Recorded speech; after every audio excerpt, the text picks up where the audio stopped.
I'm going to ask the OCCs to expose their crystal balls. Now, risk management is about being forward-looking. So let's gaze into the crystal balls. What do you think will be happening next? Shall we start with Nigel? I've been banging the crystal balls together for a very long time. As a strategist, I have, right from the 1990s, always been looking beyond the horizon. And the biggest issue that is always approaching faster, it's like ground rush when you're on a parachute, is what's going to be the next thing we have to deal with. And one of the messages that I have for lawmakers and regulators is very simple. Stop changing stuff. We know from all the management techniques of the 1980s that one of the things that makes it very difficult to get staff to do as we want them to do is constant change. And we have accelerated change with themes, fashionable things that actually shouldn't be a cause of fashion, because we should be adopting a broad brush approach where all financial crime falls within the remit. We should not be saying this is the fashionable one for today, focus on this, and then in 6 months or a year focus on something different. So the crystal ball says that's not going to change. The wish is that regulators and lawmakers stop changing stuff so we, the MLROs, can get it right. Okay, I think that is a great wish list to have for sure, to slow down on making those changes to the regulations so that we have the time to look into the implementation, operationalize it, and also build the right tools. I think that's where we are constantly chasing after innovation. Mark, what do you think? I think I want to hear from Des before I say what I think, because he's very good at actually analysing what we're saying. But I want to hear what he says first this time, and then I'll sneak in behind him on that. Over to you, Des. Thank you, Mark. So my particular take on gazing in that crystal ball is that two things really. One would be, we're in a world of the Internet of Things nowadays, whether it's smartphones, tablets, smart rings, other wearables or whatever, which a lot of that is used nowadays, and the data that is captured by all these individuals is the important part that we need to be looking at. I think it's a powerful tool for understanding the transactions that we need to look at and whatever. And the continual learning that money laundering reporting officers, financial crime investigators have to look at is all the new typologies that are coming out. Because the money laundering reporting officers have to have continual updates on what the money launderers are doing now, and keeping up with the times. And the phrase that I would use is you cannot fight what you cannot see. So therefore, if you don't know what you're looking for, you're never going to see it in the first place. That's really where I would start from in my crystal ball, in terms of new typologies are coming up, and everybody looks at existing typologies in a changing world where the Internet of Things, for instance, is shaping the future of AML, in my opinion. Julia. That's a quote of the day. You cannot fight what you cannot see. Well, I think on that note, right, Des, you mentioned about the new typologies. That's where I feel that artificial intelligence is failing us. There are a lot of tools out there who claim that they are AI-powered, artificial with the latest technology. But what they have been doing is that they have been using past the history to train the the machine. And new typologies will definitely need human beings to identify them, people who are curious enough to know. And yep, Mark, I know you wanted to say something after this. I do, and I want to say something for a number of reasons. One is it delays Nigel being able to jump on AI, and we'll watch him get stuck in a few moments. But the thing that I'm going to go for now is the old Donald Rumsfeld quote: reports that say something hasn't happened are always interesting to me, because as we know, there are known knowns. There are things we know. We also know there are known unknowns. That is to say, we know there are some things we don't know, but there are also unknown unknowns. The ones we don't know, we don't know. Point one out of that is exactly where modern AI training is getting it wrong, because it doesn't know what it doesn't know, but it sells itself as if it does. Secondly, regulators are measured by the amount of output, not necessarily the quality of the work. And finally, there is the particular bugbear of training, which has been automated to the extent that people really are not taking in what the key points are. As we go forward over the next 6 to 12 months, and I'm going to bang on about this and I make no apology of it, the era of super cheap money has disappeared. Several businesses and a couple more banks, in my view, will go with it. And that will reveal all sorts of bad behavior, both internally and externally, that MLROs will need to be on top of. In other words, you're going to have to put the armored vest on and get ready to start using your judgment, which will have to be done in an increasingly hostile environment. Julia? Yeah, I know that Nigel has actually put his hand up. He wanted to say something. I do, because remembering that I come at this from a different perspective, you are all practitioners dealing with this stuff on a day-to-day basis, whereas I'm a strategist. I don't think there are any new typologies. I think there are tweaks to existing typologies. And the problem we have is that people don't learn the basics. But there are very few actual typologies. But what there are is window dressing around them. And there is far too much focus on the window dressing and not enough focus on the basics. If we teach all of our staff to understand the absolute basics, then they will see these new stuff, the new tweaks. They will see that a fraud is a fraud, no matter whether it's someone who comes to you with a physical document, whether you read it in a newspaper or whether you read it on a website. It's the same typology. And this is where we have a focus on the technology, not the typology. And that is why we're all finding it so very difficult to get people to understand what they'd have to do. It's why there's so much fashion in it, because people are saying, well, we need to look at, for example, human trafficking as a new typology. Well, no, it's not. It's just the same as drugs trafficking. We've been dealing with that for 35 years. So whatever the product is that's being shipped, the core issue remains exactly the same. And this is where things are getting very complicated, and they should not be complicated. Are there any brand new crimes that we've seen? Well, there was an interesting fraud that kind of fled for a few years and then died, which was using technology, where hotel telephones were very expensive. In the days before mobile phones, we had cards attached to our home telephone number so that we could use that credit card to make telephone calls, and we dialed the number on the card. Well, we dialed an access number, then we dialed the number on the card, and then we dialed the number we wanted. Exactly the same process that would later become available with prepaid phone cards that became very popular.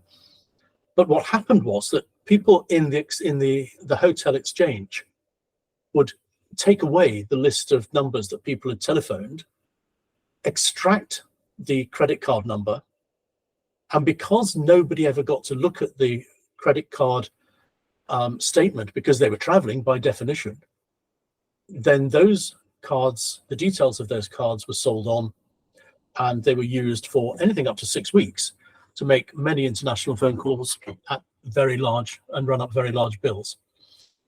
That type of fraud has largely disappeared because now people carry their own mobile phone and using data or whatever make calls on the cheap. So there are things that do come and they disappear, but for the most part, it's still, in that case, somebody taking records, selling them on to criminals and making a profit from them. That's not a new typology. The only thing that was new was where they were getting the data from. Well, that's just, if you understand that people are going to steal data and sell it, then your only question is what data are people within our control going to gain access to? So I don't agree with the whole concept of saying we have many new typologies. I believe that we need to train people in depth on the simple things and then explain to them how those might be abused, so they're keeping an eye out for them, not waiting for the regulator to say, this is the next typology you should be looking at. So, sorry to jump in, Julia, but in the next 6 to 12 months then, Nigel, what are you going to be saying should the MLROs be looking at in terms of the environment of where we are from today? What do you think is going to happen within the next year that MLROs ought to be aligned to or should be aware of? Apologies, Jenny. I think that's two questions. What's going to happen to MLROs? They're going to continue to be the ones that are dumped on by the regulators, the legislators, and people within the organizations, to say nothing of a myriad consultants and technology salesmen. That's what's going to happen. It's not what should happen. What should happen is they should be able to, they should be left on their own to concentrate on the core business and the core financial crime risks, and to develop compliance programs internally that meet those risks. That's what I would like to happen, but it's not what's going to happen. That's actually interesting take, because I think, one thing that I took away from Nigel's comment is even the understanding the word typology. As you rightly said, that the underlying typologies remain the same. Possibly the methods could have changed a bit, the ways that things are being done, but the underlying the fundamentals remain the same. What are your thoughts about that, Mark? Effectively, true.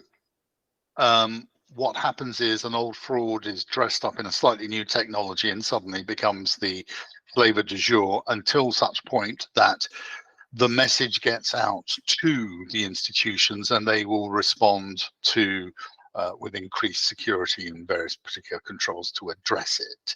And I think this comes back to Des's point, is there's very little actually new out there. What there is a institutionalized forgetting of what works. And it comes back down to my pet bugbear of the day, training. Now, bring that to one side. If the economies worsen, if the US manages to splatter itself, if the Chinese commercial property market goes bang anymore, how clients interact with institutions will change. Some of them will become desperate. They may start selling their identities for hire over a short period of time. They may start doing all sorts of things as they try and put food on the table.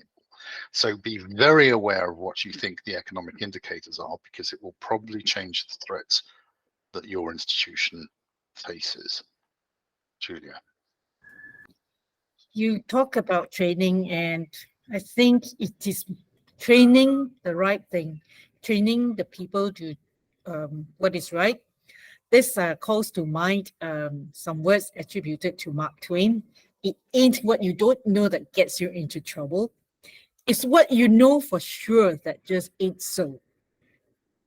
So training is extremely important on that. What does your crystal ball say, Des? I believe with the evolving technology that's out there, it's both Mark and Nigel are absolutely right. The money the methods of money laundering aren't different. What's happening is, in my opinion, the technology is making it faster to move payments, and it's being able to understand these patterns. Going back to Nigel's analogy about hotels and people trafficking, which also probably suggests the sex trade, and it's about how those payments are made and whatever. And there's different ways of making those transactions going through. And you know, yes, the times are a changing, to quote a Bob Dylan song, if you want, from about 60 years ago. But it's still relevant in many areas of financial crime. It's not the actual predicate crimes or the money laundering itself. It's the techniques to do it that are evolving, and it's happening faster. And we need to, all MLROs, financial crime people, need to have a good grounding in the techniques involved to use to facilitate the money laundering. It's complete understanding of how the money laundering, the scumbag thinks, because they're doing the same thing. They're just using new technology. Maybe I've just gone round in circles there, but that's my thoughts, Julia. I don't think you have gone round in circles. I think you've nailed it without noticing you nailed it. The technology is a diversion. It is not the crime. And it doesn't matter whether someone is writing with a fountain pen, a quill, or a ballpoint pen. They're still signing a document in exactly the same way. And if that's where the crime is, that's where the crime is. So the actual technology that is being used to commit the crime, we've always dealt with technology, from scratching marks on a stick for accounting for the number of sheep going through a checkpoint. So the actual technology doesn't affect the actual conduct. It's that point that is lost, about which you did inadvertently, I think, make. The technology itself might be used to obfuscate, but if you're looking for the right thing, then you're looking for the right thing no matter what technology is being used. And it doesn't matter whether it's a false moustache or a coat or whatever, it's still a confidence trick. And this is where I get into a bit of a lather with the people who say we have technology that can identify this stuff. Because the bottom line is, they're not identifying anything. But where you were exactly right, and where the big problem does arise, and where technology is a contributing factor, is the speed with which things happen. We used to be able to send money around the world. 4 transactions would take a day. Now 4 transactions will take roughly a minute and a half. So we used to have transactions happening under eye, which is still actually in the law in lots of countries, but nothing happens under eye because it happens in a blink of an eye. There is nobody watching those transactions. So insofar as there is a compounding factor, the speed of those transactions is where that compounding factor lies. And if we were able to slow things down, and we can, then that would make life a little bit easier. But if you've got 50 people working in a global business with money flowing here, there, and everywhere the whole time, there's no way you're going to be able to look at that under eye. So you do have to use technology, and you have to make sure those rules are right. And as you said some time ago, Des, the difficulty that we face in putting the technology in to look at things is that the technology needs to know what it's looking for. And you'd said about credit card transactions and debit cards in the previous episode, where money was put on a card and would then be spent quickly. Historically, that would be seen as suspicious. Today, it is seen as the norm. That's where the technology is an issue. It's not the fraudster using technology to defeat us, or the money launderer. It's that the technology is designed to facilitate that kind of activity. specifically designed for that purpose. That's where we have a problem, not with typologies. Mark. I completely agree with Nigel, and I completely agree with Des. The one thing I want people to try and bear in mind is over the next 18 months, we're going to get a lot of chatter and chaff coming across our screens of the latest issue, the latest regulatory issue, the latest fraud issue. What brings everybody on this call together is why we are active in this space. Remember, in March 2020, 39 Vietnamese people died of asphyxiation from the back of a lorry in Tilbury in Essex. When we as MLROs go looking for the bad guys and girls out there, that's what we need to focus on. The scumbags that Des rightly labelled are the ones I'm after, not the ones who are nickeling and diming and reacting necessarily to an economic downturn, but the scumbags who know our systems almost as well as we do, who know where the weaknesses are, and we need to keep our mindset on that. That, in my view, is an MLRO's primary role. But I hand it back to Julia to see if I've just overstepped the mark or whether she thinks that's possibly on the money. Totally on the, you're so right about it. And this is something that I always share with my team, is that there is a life behind every dollar. So, and that's why we are MLROs, and that's why we choose to be MLROs, because we want to be able to make a difference to the lives out there. And with that, let's call it a day. Thank you, gentlemen. Thank you, Julia. Thank you, Julia.